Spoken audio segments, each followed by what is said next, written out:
how are we doing today? Doing good. Good. All right, so if we remember from last class, we talked all about dry cooking techniques.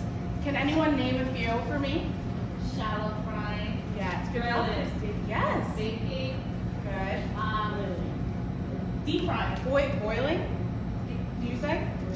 So boiling is not a dry cooking technique, Riley. Can you tell me why? Okay, so does anyone remember what a dry cooking technique is? Yes, Christy? It doesn't have any extra moisture added. Yes. So when we cook our foods, we are not cooking it with any additional moisture. When we use dry cooking techniques, we are actually evaporating some of that moisture from the exterior of our product. So boiling, we boil in water, which is moisture, so it would not be considered a dry cooking technique. Okay, so today we are going to be talking all about shallow frying. So shallow frying is kind of similar to deep fat frying, where we are cooking in oil.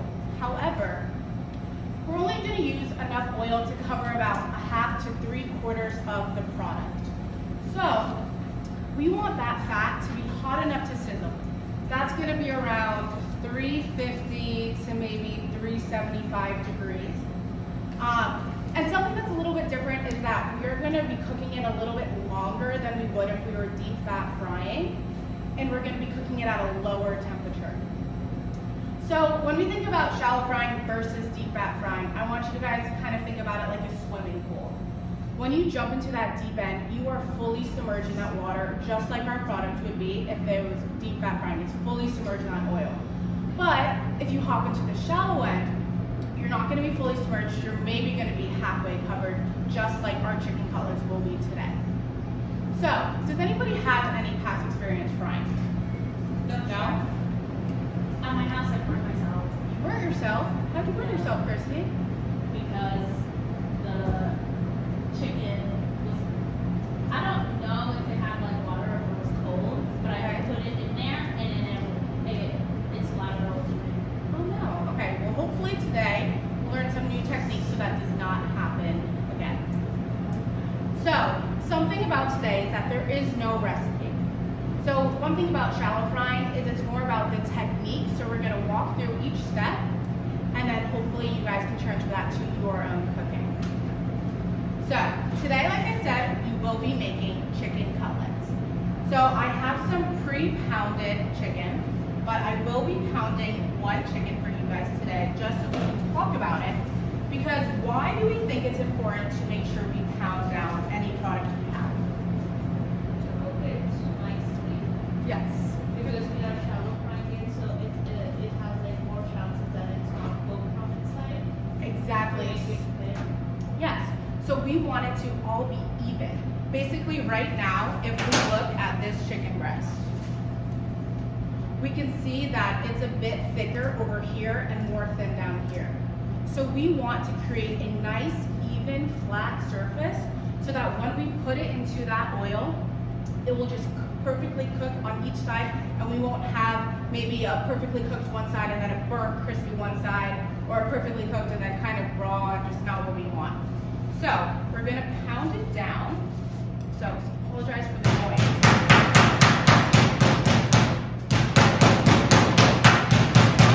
So we really just want to focus on that thick part of the chicken because that bottom part was already thinner like we saw. So we're just going to kind of grab it. All right, so now if we look at it, it is perfectly even. All right, so now we are going to go into a dreading procedure. So when we fry something, we want to kind of protect it in a way. So I want you guys to think of this breading as almost like a jacket for your chicken. If I just put that chicken right into the oil, it's gonna kind of just soak up all the oil. I basically want to create something so that when I fry it, it gets that crispy outside without really hurting that inside product. So first thing about our standing breading procedure, does anybody know what the standing breading procedure is? Yes, Riley? Perfect. Okay, so I have flour set up here, egg set up here, and breadcrumbs here. Yes, Christy. Isn't there another way to call it? I think it's like dredging. Dredging. Yes. So dredging is primarily just flour. So when we talk about the breading procedure, we go through 3 steps. So first thing that I like to do is season our components. So for our breadcrumbs, I do have Italian style breadcrumbs. So there is already some flavor in there. However, we want to kind of create even more flavor development. So the first thing that I add to my breadcrumbs is Parmesan cheese. It's just when we fry it up, it's going to get all nice and crispy. Now, the reason why I chose Parmesan cheese is because it has a bit of a lower fat content compared to some other cheeses. And when we have some cheeses that are super high in fat, as soon as it hits that oil, it's gonna like melt off and kind of burn, and it's not gonna be what we want. So I have the cheese, then I'm gonna go in with some garlic powder.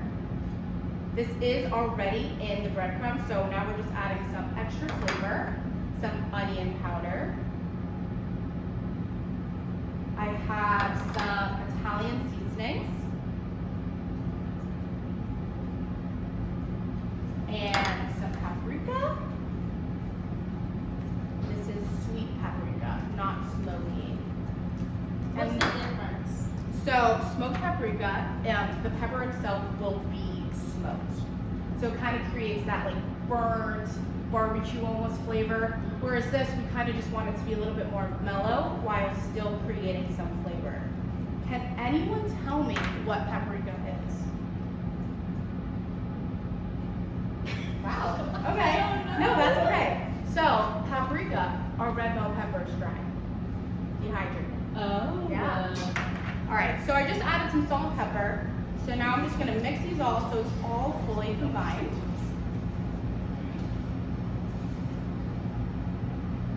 All right. So now we have. If you want to come up here and just kind of take a look, you see that the cheese is perfectly incorporated throughout all of this breadcrumbs. Now, what I'm going to do is I'm going to season our flour. What do you guys think is the most important component to be seasoned? What would you think? Breadcrumbs, Breadcrumbs. Why do you think that? because it's what's going to hit your tongue first. Okay. And you said flour. Why do you say that? It's the first one. Exactly. So our flour is actually the most important thing to be seasoned because if we think about it, just as much as that breadcrumb is the first thing to hit your mouth, it's also the first thing to hit the oil. So, Christy, if you don't mind, why don't we get that oil preheated?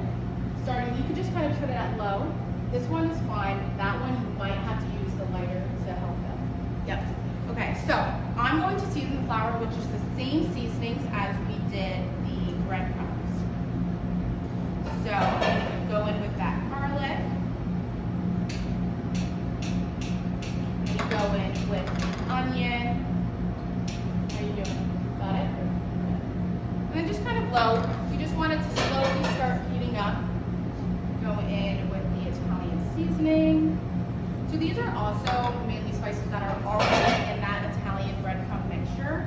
So we're kind of just enhancing it, adding to it. They all go together. And we really want to make sure that this flour gets heavily seasoned with that salt and pepper, just because it's plain flour already. So we just want to make sure. Now I don't season my chicken directly. I just make sure that each component's perfectly seasoned, so that when I cook it, it all just kind of blends together. Has anyone had chicken cutlet before? Yeah. Yeah, I think we all can say we have. Chicken parm. Yeah, yum. All right, so now this flour is perfectly seasoned and combined. I can start. So, one thing about a standing breading procedure is we want to remember 2 hands. One will be dry and one will be wet. Does anyone know the reason why we do that? Your hands get goopy. Yes, exactly. So if I was going into that dry and then I was going into wet and then back to dry and you just keep doing that, your hands will just get constantly kind of just gross. So I just picked up my chicken and that was kind of a little bit slimy. So now I'm going to consider this be my wet hand. So I'm going to go in with that dry. I like to kind of take a little bit of that flour just to kind of coat that so I'm touching something that's dry, and then I can just kind of cover that. We really want to make sure that every single part of this chicken is coated. Why? Because this way, all of that flavor will really get onto that chicken. Since we didn't season it, we want to make sure it's fully coated. Plus, like I said before, we're creating that jacket. We don't want any missing parts. So, I'm going to go in, and I kind of just shake off some of that excess, and I'm going to go into my egg. Now I take my wet hand, and I'm just going to fully coat that. Yummy. All right, so sometimes you want to make sure you really coat it all. Sometimes that egg really just wants to slip off. So we're going to kind of come in here and then kind of shake off that excess, like I said. Make sure each part has some egg. And then I personally, I've always done this. This is how my grandma taught me. You take a handful of breadcrumbs in your hand so that when you put your chicken down, you can just kind of throw it on top, creating that now dry product that you can touch with your hands. So I'm just gonna kind of throw some more on. And what we really wanna do is we really wanna pack it in there. Again, creating that jacket to protect the chicken.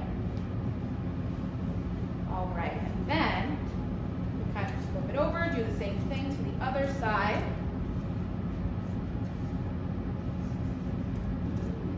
All right. Chef, I want to do one. You wanna do one? Yeah. All right, why don't you take a shot? Ooh, come on. Would anyone else like to try? 2 hands.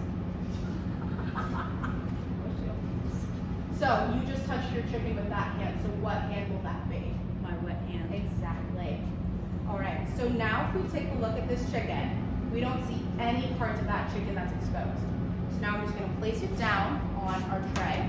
Is there a reason there isn't parchment paper on it, Chef? So parchment paper would kind of create a soggy component where that bottom edge would touch it, and then would kind of just create it. You could totally do it, however, I just like a plain pan, and honestly, sometimes I will throw a little bit of breadcrumbs down just in case if it sticks, but if we properly coat it, yes, your wet hand, good job. Now just make sure every inch of that chicken cutlet is covered. Good job.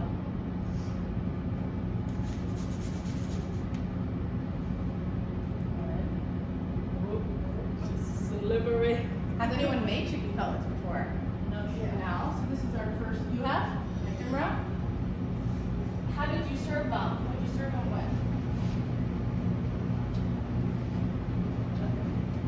Chutney. Oh, okay. So kind of like a different flavor component. Yeah. Well, that sounds really good.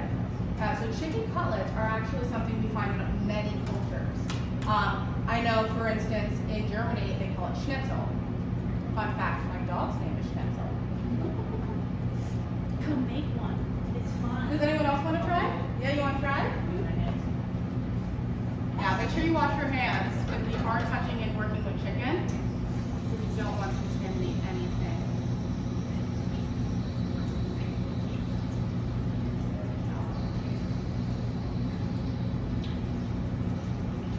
Did you pound your chicken when you made it?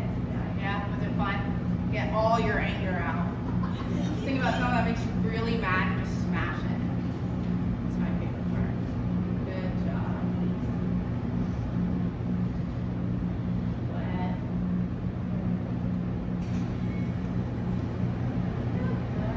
Good. Do you want to try? All right, so then I'm gonna go ahead. Never, you don't want to try? You've already made them. Come on. Okay. You're slippery. All right, so I'm gonna kind of just jump in here as well, so we can make sure we coat all of these, so that we can start cooking. You could, you totally could. What I normally do if I were to do multiple is I would do flour multiple, egg multiple. Once I hit that breadcrumb, I really want that space to really make sure I can push it down. So this is where I would only do one at a time. And then use that again. Perfect.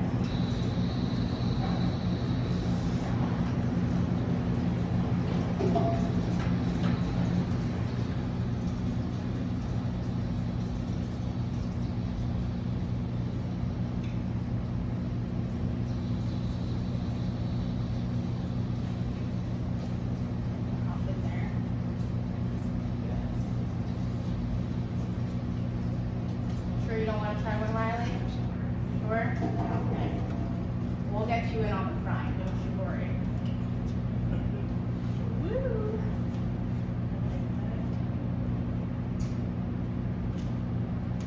These are some pretty big. You are ready for me and I'm not. Alright, here you go. And I'm gonna swap in behind you so we can just get this last one done. Alright. So, does anyone remember what temperature of the oil I said it should be for shallow frying? 350 to 375. Perfect. So, I'm going to show you, once I'm done with this last chicken cutlet, to see how to see if that oil is hot enough without really using a thermometer.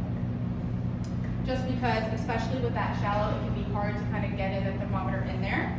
So, I'm going to show you a cool trick that I like to use. Is that fun? It's kind of mesmerizing. It's kind of like those Zen gardens.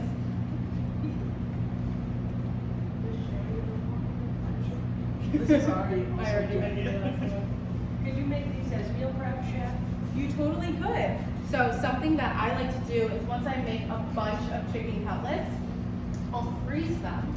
And then if you have an air fryer or an oven, you can just throw it in there and it'll crisp right back up to that texture you want. The issue is if you just kind of put them in the fridge and then heated them up in the microwave or something like that, you might get that soggy exterior. You'll still have the breading and all the flavor. You just won't get that crispy texture that we really want. All right. So, just gonna finish this last one.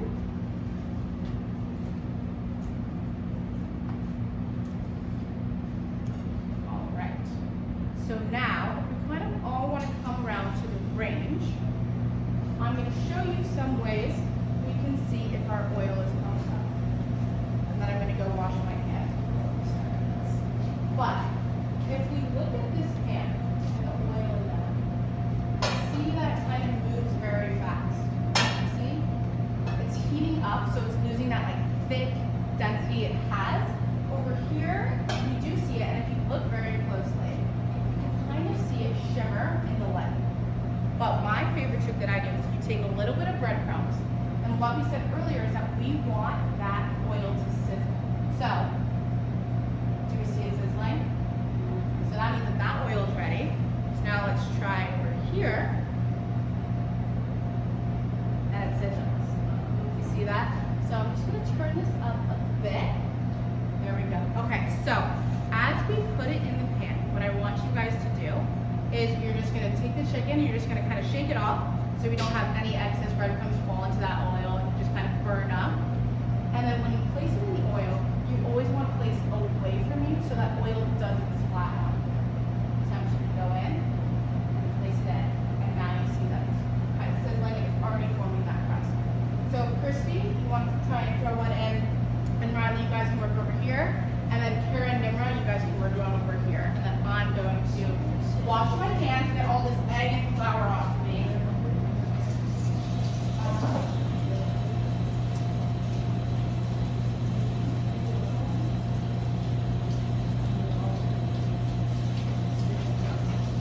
Make sure we are placing it away from us. Good job, Nimra.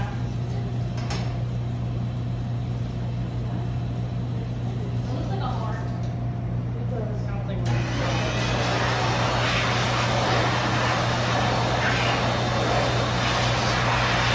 all right. How we doing? Okay. Fit it in. Yep. It's kind of good. There you go. Perfect. So it's not touching any others. So we probably could fit maybe one more in each of these pans. But why do you think we don't want to overcrowd the pan? So they go brown. Almost like even overlap. Yes. Even. So we have to deal with that overlapping because then not all the whole chicken is not being totally coated in that oil. Plus, if we overcrowd that pan, we're going to deal with that oil temperature really dropping so much faster than we want it to. So we just kind of create that really nice space. That oil temperature will stay at that same level that we want, that 350 to 375. 4 minutes per side. But when we really want to turn it is when that color changes because we don't want to burn it. So what I want you guys to look at is, do you see those bubbles happening around the chicken cutlet? What do we think that is? The moisture. Yes. Oh, that's So as it hits that oil, that is that moisture evaporating from that chicken, creating that crispy golden exterior we want. Now, what we can also see is that you guys are not touching it. You guys kind of just left it alone. Why do you think we do that? not disturb it. Exactly. So if we disturb it, we're going to kind of ruin that crust. It's the same thing when we're grilling. You know, you just put it on and you let it be, so that it forms that really nice sear, that browning. Does anyone know what the browning term is? Yes. Yeah, exactly. So it's the Maillard reaction. And what we're looking at for that browning and caramelization because that Maillard reaction is what really helps develop our flavors. And what it is it's the chemical reaction between the amino acids and the sugar forming that beautiful flavor development we want. Chef, how do I know when to go there? So what you're going to look for is, let me come over here, is right now you can kind of see a nice golden, light golden brown forming around the edges of it. We kind of want it to get a little bit deeper than that. So we're just going to let it be for a few more minutes. But why don't you guys tell me, so you said you've never fried before? Never? Anything. Wow, what about you, Brown? You did? What else have you fried besides chicken cutlets? Fish. Say that again? Fish. Fish. Yeah, fish is a good one. French fries. French fries. Who doesn't love French fries? What about you, Ryan? Chicken wings. Ooh, how do you make those? What flavor? Okay. Ooh, that sounds really good. I see mommy. Yeah. All right. So now you see how at the bottom of the pan, you see how those breadcrumbs are kind of, see a few that fell off. So at that bottom of that pan, they're going to kind of keep browning, even though we don't really want them to, which is why we always want to make sure we fully kind of shake off any of that excess breadcrumbs. All right, it's supposed to be good. So if we want, we can kind of start to kind of just pick one up a bit, just to see how it's doing. And we see that we're kind of getting, if you guys want to come in and look, we're kind of getting that golden, but we really just want to let it alone until we get that fully golden exterior. Can I just put it at the highest temperature and it'll cook? No. You know, exactly, Deborah. So, if we put it at that highest, what's going to happen is that it's just going to immediately brown and almost burn that exterior, while the interior, our chicken, will not be fully cooked. Yeah. And what do you think would happen if that oil temperature was too low? And the oil would seep in? Yes, exactly. So right now we hear that frying happen, we hear it all going down, and that's that creating that crispy texture. However, if it wasn't this hot, what would happen is that oil would just kind of seep into those breadcrumbs and kind of go into that chicken. It's just like soggy, gross. It does smell good, huh? I like that. All right. It is looking good.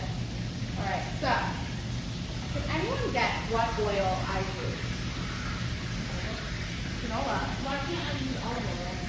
So the reason why we don't want to use olive oil is because we really do want a neutral oil that's going to have a high smoking temperature.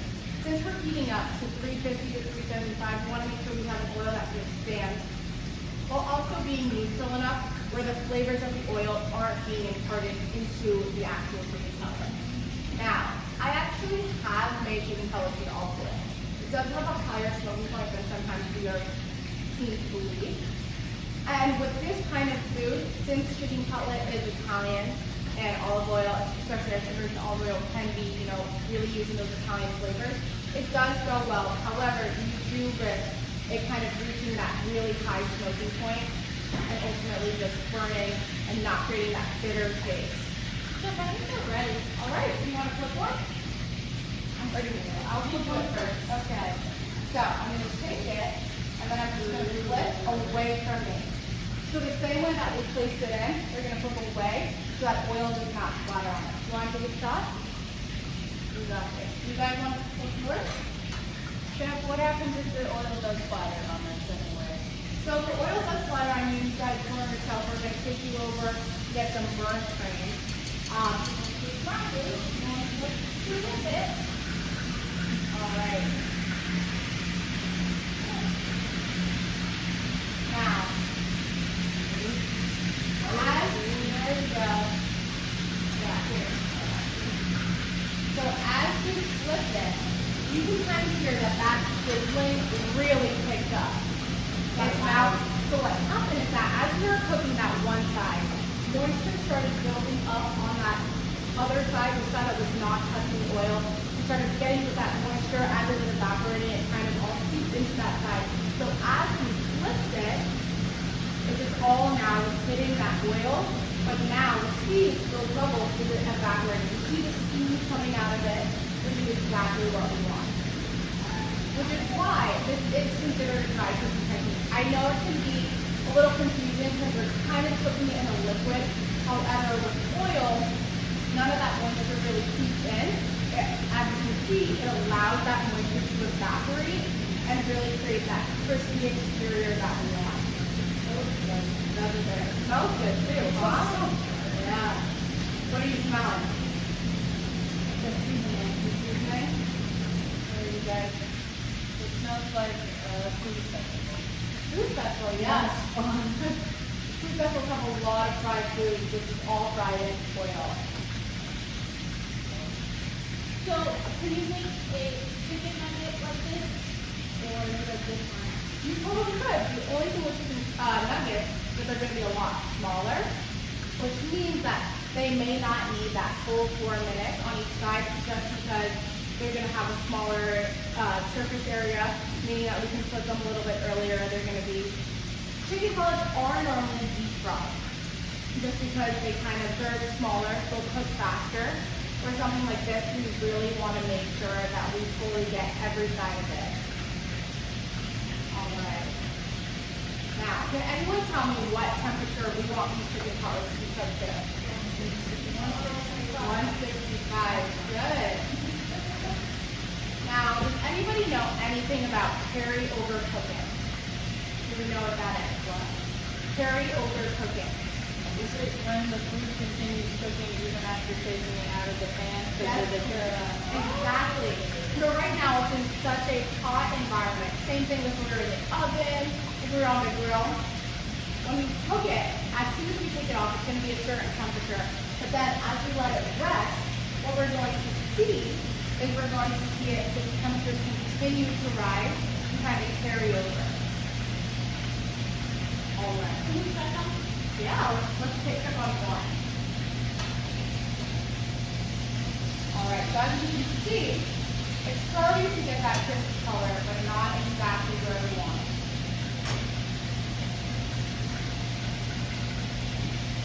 You have to let it rest as you eat it. So we're going to let it rest a bit just to kind of cool off a little bit, kind of let that crispness continue to form, that carryover cooking. While we do that, we're going to talk about our practical, just kind of review over all that stuff, and then we'll come back into it.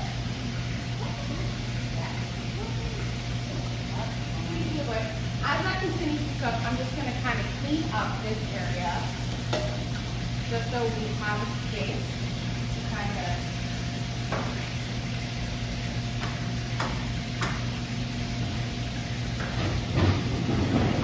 Christine, would you mind kind of giving this table a quick wipe down? I have the soap and detergent and sanitizer down here. What? Yeah, please. You guys want to bring that over to this? You don't have to wash them, but just so they're out of our way. All right, let's take a look at this pan. Good. Looking good. This is around the way.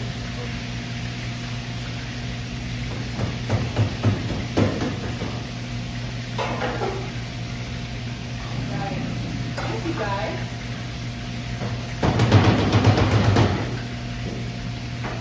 Okay, so I think this time our chicken is pretty much there. You guys want to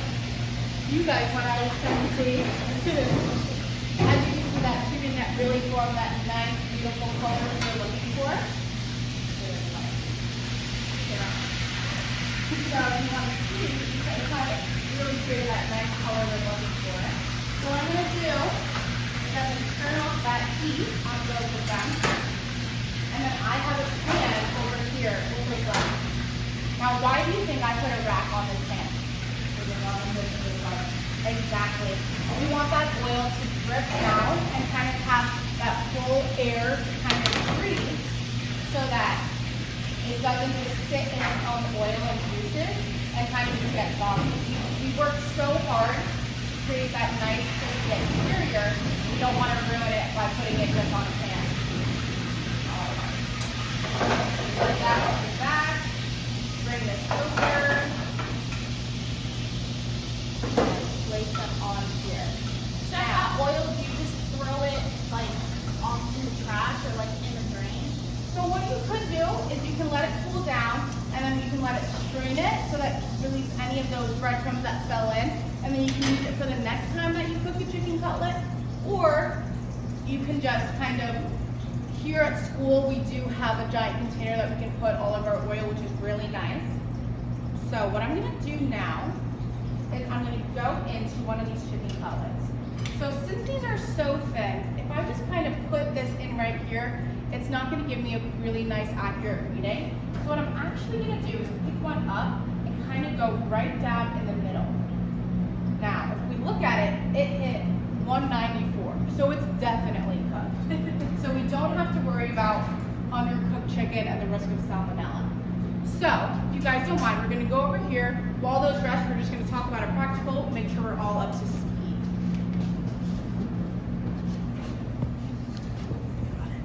You got it. Right. So, I'm going to log in here. Okay. So for our practical, well, you guys, we talked about this last class, but I just want to make sure we're kind of all feeling comfortable with it. We know what our expectations are. So what you're going to do is you're going to pick one dry cooking technique that you, of your liking, whatever you want to choose. And what you're going to do is you're going to create a dish with it. You guys are going to come into lab, you're going to get all your ingredients, and you're going to create that dish for me, and you're going to present it to the whole class. What you also have to do is you're going to write a paper. You're going to identify the technique you chose and why you chose that specific technique. Then you're going to talk about your entire thought process. Why you picked the recipe you chose, what that process was, how you plan to execute it. And I want you to just give me a few, like a paragraph or so, on just what you've learned about this method, something that you might not have known, and then you're going to reflect on why this is important to learn. Because we're kind of just teaching you guys really broad subjects, and I want you to really think about why we're teaching you this, okay? So then, if we go down here, back onto our website, I have a rubric. So as you guys are really kind of thinking about what dish you want in that paper, you're going to have this rubric where you can look, as you can see for that paper, we want to hit exemplary. And you can kind of just use this to gauge and look through, self-assess as you're writing it, make sure you're really going through all of that. And then I do want to just quickly remind you guys that on our website, I do have many support materials. So for this project itself, if we click down here, I have all your resources from lesson 1 and 2 will be a big help for this project. I did link our textbook, chapter 15.2, which is all about those dry cooking techniques. I have some MLA guidelines because if you saw, I do want that to be a 1 to 2 page paper MLA format. And then also, if you need additional help, JROOP has a writing center here where you guys can bring in your paper, meet with a tutor, you can talk about whatever you want, the whole research process, or just grammar, editing, whatever you guys want. I do want to remind you as well, though, that we do have homework today. So I did print this out for you so you do have it on paper. But what I really want you to do is I want you guys to just go step by step of the process of shallow frying. I want to see what you've retained, and then if there's any additional notes, something you thought was really cool, something that you really just want to share with me. And and that will be your homework, and that will be due next class as well as your project. Cool? All right. Does anybody have any ideas on maybe what dry cooking technique they're going to be choosing or a recipe with that? What? Roasting. Okay. What do you think you're going to cook with that? Chicken. Okay. That sounds good. Sounds really good, actually. What about you, Christy?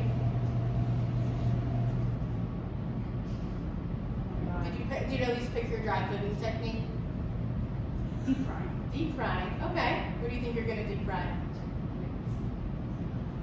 Chicken. Just chicken. Okay. A breast, chicken breast. I see chicken as a common theme here. What about you guys? Have you have any thoughts? Shallow frying. Shallow frying. Okay. I haven't done it before. Interesting. I like that. I like that thought process, Vera. What about you, Rebecca? Grilling. What do you think you're going to grill? Fish. That sounds really good. Really good. All right. So now that our chicken's had a time to kind of rest, why don't we come on over here and we can taste it? So what I want you guys to do while I plate up your food is I have this QR code right here, where if you can kind of pull out your phones and scan it, it's going to give you a little quiz, kind of a summarizer, just so I can see what you've learned from this lesson.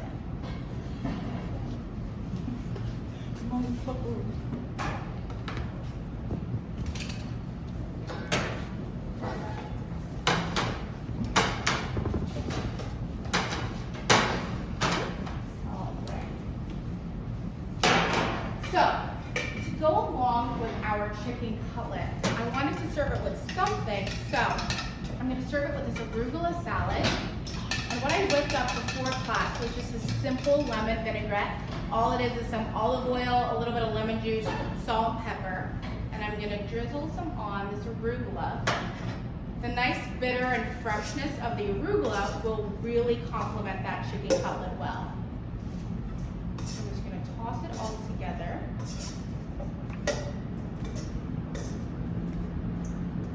And then start cutting up your chicken cutlets.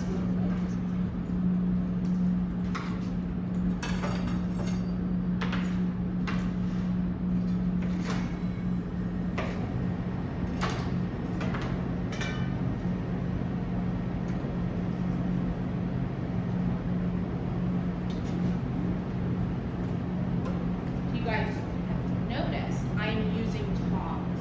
Christy, why do you think that is? You know? Does anyone know why I'm using tongs and maybe not my hands? It's ready to eat. Oh, Yes. So this is now ready to eat. It's going to go straight from this plate into your mouth. So I don't want to touch it, so I don't put anything that may be on my hands to you guys.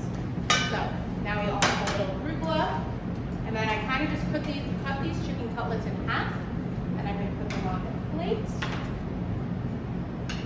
All right. Once you're done, if you want to come up and kind of just grab a plate, I have some forks and knives for you over here. You guys can kind of just take a bite. Let me know how it is.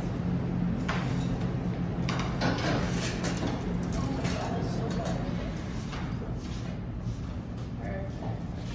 All right. So I know that I kind of just gave you some food, so I want to give you a minute to take a bite. Tell me how it is. It's good? It's good? What are you tasting as you bite into it? The breadcrumb. The breadcrumbs? Nice and crispy? Good? So that. Is it seasoned well? Good. Good. All right, so can anyone tell me, I'll let you guys chew, but while you're chewing, just kind of think about something new that you've learned today, a key takeaway from this lesson. And when you're fully finished chewing, you can let me know. I've done like what is it called?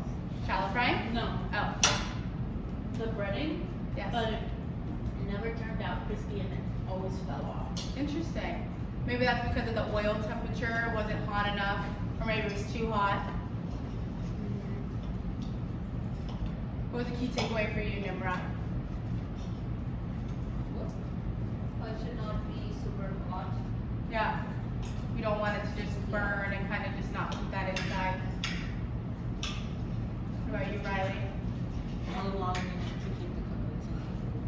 How long what? We keep the cutlets in. Yeah. So like we said, as it differs from deep fat frying, it's a much more longer cooking time than we almost expect. Just because it's at a bit of a lower temperature, but also it's not fully submerged.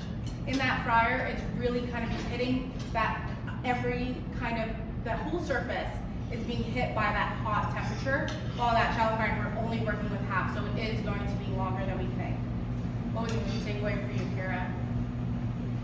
That you could reuse the oil multiple times. Yes, yeah, exactly.